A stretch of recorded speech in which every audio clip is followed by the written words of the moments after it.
మేడారం సమ్మక్క సారక్కల జాతరలో మాయాదేవర్ల పరిరక్షణపై గిరిజనుల ఆందోళన.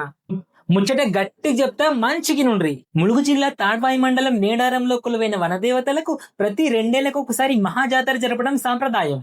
ఈసారి 2026లో జనవరి 28 నుంచి 4 రోజుల పాటు మేడారం మహాజాతర అంగరంగ వైభవంగా జరగనుంది. మేడారంలో కరువు కాటకాలు వాటిల్లినప్పుడు గ్రామ దేవతల సన్నిధిలో ప్రత్యేకంగా రహస్య పూజలు చేయడం ఆనవాయితీ. ప్రతి 2 ఏళ్లకు ఒకసారి వర్షాకాలంలో ఈ కార్యక్రమాన్ని నిర్వహిస్తుంటారు. గ్రామం నుంచి 5 ముత్తైదులు 5 మట్టి కుండలను పసుపు కుంకుమలతో అలంకరించి కంకణాలు కట్టి వాటిలో నీళ్లు నింపుకొని తలపై పెట్టుకొని బయలుదేరుతారు. గుబ్బల్లో అంటే కంకపొద్దల్లో ఉన్న 3 మాయాదేవరులను నీటితో శుభ్రంగా శుద్ధి చేసి పసుపు కుంకుమలతో అలంకరించి పూజ చేస్తారు. దీంతో పాటు గ్రామస్తులు వనదేవతల పూజారులు మహాదేవరుల ముందు రాళ్లతో పంచపాండవుల ప్రతిమలను చేసి పాయసాన్ని నైవేద్యంగా అర్పిస్తారు. పంచపాండవుల సమక్షంలో మాయాదేవరులకు ధూపదీప నైవేద్యాలు సమర్పిస్తారు.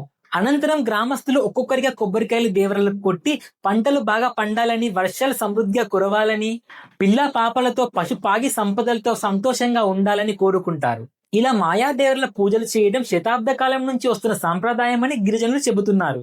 మాయాదేవరుల కంకబొద్దలు గతంలో 1 హెక్టార్ దట్టమైన అడవిలా ఉండేదని అక్కడి గిరిజనులు చెబుతున్నారు. అక్కడికి ఒంటరిగా వెళ్లాలంటే భయంగా ఉండేదని అంటున్నారు.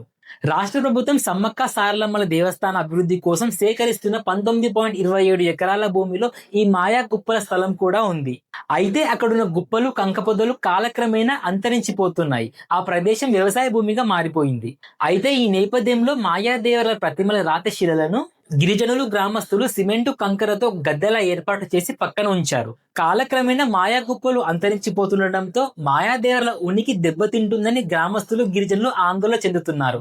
తమను కరువు కాటకాల నుంచి రక్షించే శక్తివంతమైన మాయాదేవరులకు గుడి నిర్మించి ముందు తరాలకు అందించాలని గిరిజనులు కోరుకుంటున్నారు.